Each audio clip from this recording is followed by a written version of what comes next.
Hello students, once again welcome to my YouTube channel that is the Bio Gainer classes.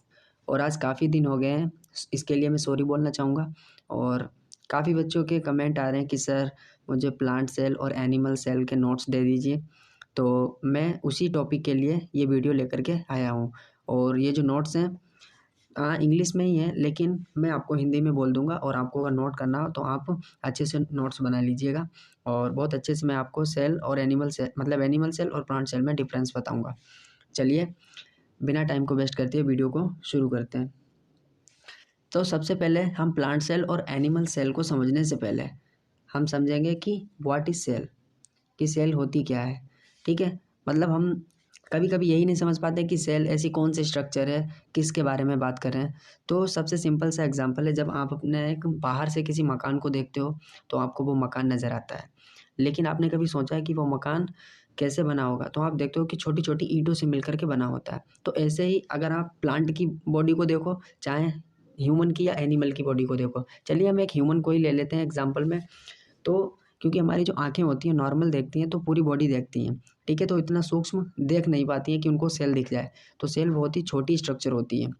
जैसे मकान में आप ईंट मान लो, ठीक है, पूरी तरह से मकान बना होता है और छोटी यूनिट क्या होती है? ईंट होती है। ठीक है, तो सेल भी ऐसे क्या है, मैंने एक लाइन लिखी है, अगर आप हिंदी में लिखना चाहते हो तो सबसे पहले हम इंग्लिश में पढ़ लेते हैं कि क्या लिखा है। लिखा है कि cell is the structural and functional unit. Unit का मतलब होता है इकाई, जिससे मिलकर के पूरी बॉडी बनी है। ठीक है, तो कोई भी संपूर्ण चीज़, जैसे कोई भी एक होल बॉडी जो छोटी छोटी इकाइयों से मिलकर बने होते हैं, उसको हम यूनिट बोलते हैं। अंग्रेजी में यूनिट और हिंदी में इकाई बोलते हैं। तो लिखा है कि cell is the structural and functional unit of all living beings. जितने भी जीवित जीव हैं, ठीक है, जितने भी जीवित कोई भी चीज़ जो लिविंग है, ठीक है, उसमें आपको सेल जरूर देखने को मिलेगी। ठीक है, और एक चीज़ याद रखना कि सेल सेल थ्योरी जो होती है, तो इसका जो एक्सेप्शन है वो है वायरस, सबसे बड़ा एक्सेप्शन है। ठीक है, वो क्यों है जब मैं चैप्टर पढ़ाऊंगा तो अच्छे से समझ में आएगा। अभी केवल आप नोट कर लीजिए क्योंकि एग्जाम आने वाले हैं आपके, तो आपको इसकी ज़रूरत होगी। तो नेक्स्ट लाइन क्या लिखी है कि cell is the smallest unit in which life can exist. मतलब सेल से छोटी कोई भी स्ट्रक्चर, ठीक है, वो जीवित नहीं हो सकती। सेल के बराबर साइज होना चाहिए। ठीक है, एक सेल जितना साइज होता है उतना सेल के साइज के जैसे कोई भी जीव हो तो वो जीवित होगा। ठीक है, तभी लिखा कि cell is the smallest unit. ठीक है, सेल से छोटा कुछ भी जीव जीवित नहीं है। ठीक है, सेल के बराबर साइज होना चाहिए तब वो जीवित होगा। अब हम समझ लेते हैं कि हम इमेजिनेशन ही नहीं कर पाते कि सेल होती क्या है। तो आप ऐसे देखिए, आप सेल को हमेशा मानिए कि जैसे आप ह्यूमन की जैसे आप मान लीजिए कि ये ह्यूमन की बॉडी है। ठीक है, यहाँ पे आप ये ह्यूमन की बॉडी को देख रहे हो। ठीक है, तो यहाँ से मान लीजिए आपने पतली सी पीस उठाया यहाँ का, मान लीजिए यहाँ पर कि आपने खाल चुटा ली, स्किन ले ली, और उस स्किन को आप माइक्रोस्कोप में देखते हो तो आपको बहुत छोटी सी स्ट्रक्चर इस तरह की आपको दिखेंगी। ठीक है, ये सेल होती है। ठीक है, तो जनरली सेल को आप एक पूरा बॉक्स मानिए, गोल गोल। ठीक है, जैसे गेंद आपने देखी होगी उसको मानिए, और फिर आप उसको जब काटते हो तो आपको ऐसी स्ट्रक्चर दिखती है। ठीक है, ये कटा हुआ सीन है। तो ऐसे ही मान लेते हैं हम प्लांट, जैसे ये प्लांट है, प्लांट से हमने ये सेल निकाली है, तो ये आपको स्ट्रक्चर लग भी रही होगी कि ये इस तरह से स्ट्रक्चर है, ये पूरा मानो। ठीक है, आपको समझाने के लिए इसको काट के दिखाया गया है। ठीक है, ये इस तरह से ये काटी गई है स्ट्रक्चर, तब आपको दिखाई जाती है, ये पूरी स्ट्रक्चर होती है। ठीक है, क्योंकि बंद होती है ना, क्योंकि इसको अपना इंटरनल इन्वायरमेंट अलग रखना होता है। ठीक है, बाकी सेलों से। ठीक है, तो ये सेल हो गई। तो अब समझ लेते हैं कि सेल, तो सबसे मेन बात है, इसका जो इंपॉर्टेंट क्वेश्चन बनता है कि सेल को डिस्कवर किसने किया था, कि सेल को डिस्कवर किसने किया था। तो याद रखना, फेमस साइंटिस्ट है रॉबर्ट हुक, और इन्होंने अपनी एक बुक लिखी थी जिसका नाम था माइक्रोग्राफिया। स्पेलिंग लिख लेना,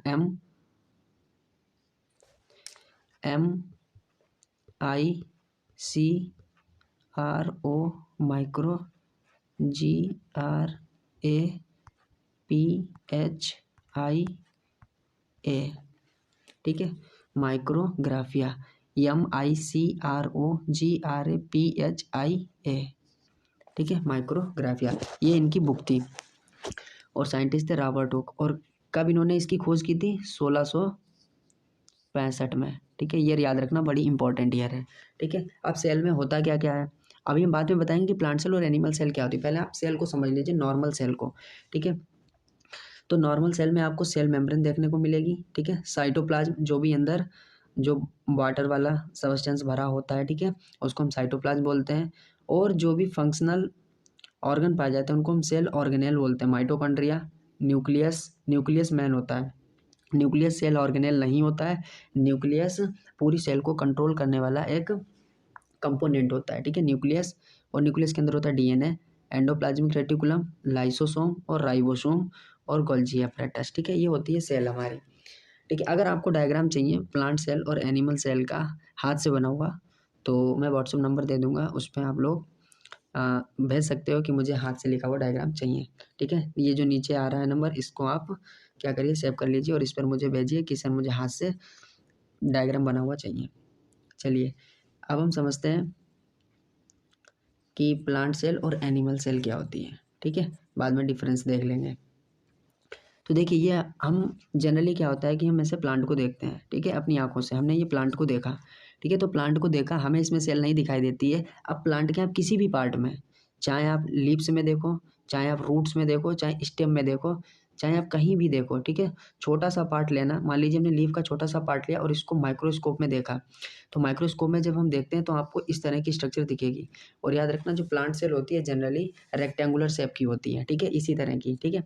और याद रखना, प्लांट सेल में एक बड़ा सा सेंट्रल वैक्यूल होता है और इसमें जो न्यूक्लियस होता है वो पेरीफेरी की ओर होता है, ठीक है, मतलब साइड में खिसका हुआ होता है। अब प्लांट सेल में आपको क्या क्या देखने को मिलेगा, साइटोप्लाज्म, ठीक है, दोनों में होता है, लाइसोसोम। प्लांट सेल में जो लाइसोसोम होते हैं, ठीक है, ये बहुत छोटे होते हैं या होते ही नहीं है, ठीक है, लाइसोसोम जो होते हैं प्लांट सेल में होते ही नहीं है, ठीक है, ये गलती से लिख के आया, इसको हटा देना, लाइसोसोम होते ही नहीं है, सेंट्रल वैक्यूल होता है। और ये है माइटोकॉन्ड्रिया, माइटोकॉन्ड्रिया दोनों में होती है, प्लांट सेल एनिमल सेल में। और ये वैक्यूल है भाई, सेंट्रल वैक्यूल, पराक्सीसोम, ठीक है। और क्लोरोप्लास्ट मेन है, क्लोरोप्लास्ट एनिमल सेल में नहीं होता, प्लांट सेल में होता है। राइबोसोम, रफ एंडोप्लाज्मिक रेटिकुलम और स्मूथ एंडोप्लाज्मिक रेटिकुलम, जब हम चैप्टर पढ़ेंगे इसके बारे में ही बताएंगे।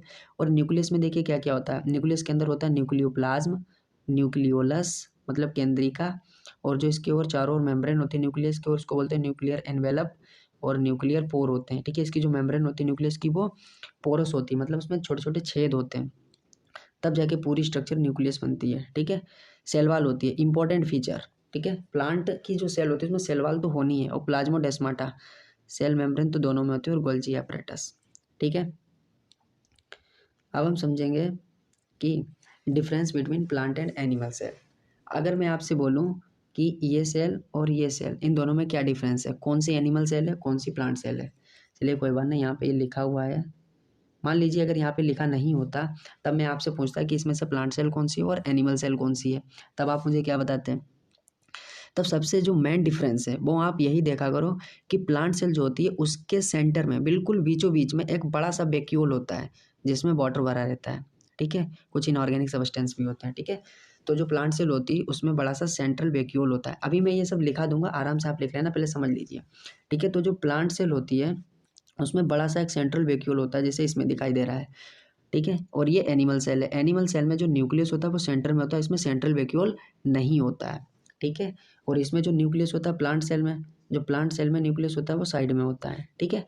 तो अब आप नेमिंग देख लीजिए, ध्यान से बता भी चुका हूँ, साइटोप्लाज्म में ये सेंट्रल वैक्यूल है, ठीक है, और ये एनिमल सेल है, ये एक प्लांट सेल है, ये प्लांट सेल है, ये एनिमल सेल है, ठीक है। कैसे पहचाना कि इसमें एक सेंट्रल वैक्यूल, इसमें सेंट्रल वैक्यूल नहीं है। और दूसरा फीचर क्या है, cell wall, important feature, cell wall होती है प्लांट सेल में और एनिमल सेल में सेल वॉल नहीं होती है, ठीक है। और लाइसोसोम, लाइसोसोम एनिमल सेल में होते हैं, प्लांट सेल में नहीं होते हैं। और एक चीज़ और होती है सेंट्रियोल, सेंट्रियोल एनिमल सेल में होते हैं, प्लांट सेल में नहीं होते हैं। चलिए, जैसे हमने बताया था आपको, ह्यूमन की आप अगर पूरी स्ट्रक्चर देखो तो आप कहीं से भी एक छोटा सा स्किन उठा करके उसको माइक्रोस्कोप में देखोगे तो आपको एनिमल सेल इस तरह से दिखेगी, ठीक है। जनरली ये ओवल शेप या राउंड शेप या इरेगुलर शेप किसी भी तरह से हो सकती है, ठीक है। चलिए, अब हम क्या नोट करने वाला है वो आप इसको नोट कर लीजिए।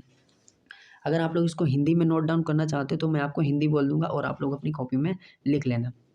लिखा है कि difference between plant and animal cell, पादप कोशिका और जंतु कोशिका में क्या अंतर है। तो जो मेन अंतर है वो आप लिख लीजिए और अच्छे से आप इसको डायग्राम जरूर बनाना है, ठीक है। डायग्राम मैंने काफ़ी दिखा दी, अगर आपको हाथ से बने हुए डायग्राम चाहिए तो नीचे ये व्हाट्सअप वाला नंबर आ रहा है, इस पर आप मुझे बताइए, मैं आपको सेंड कर दूंगा, ठीक है। तो चलिए, तो आप बिल्कुल इसी तरह से टेबल बना लेना, इधर लिखना सीरियल नंबर और इधर लिखना प्लांट सेल और एक साइड में लिखना एनिमल सेल। बताने को मैं वैसे भी बता सकता था कि पहले प्लांट सेल बता दूं बाद में एनिमल सेल, लेकिन जब आप पूरा एक्सप्लेनेशन सुन चुके हो, अब आप जब देखोगे तो आपको अच्छे से समझ में आएगा।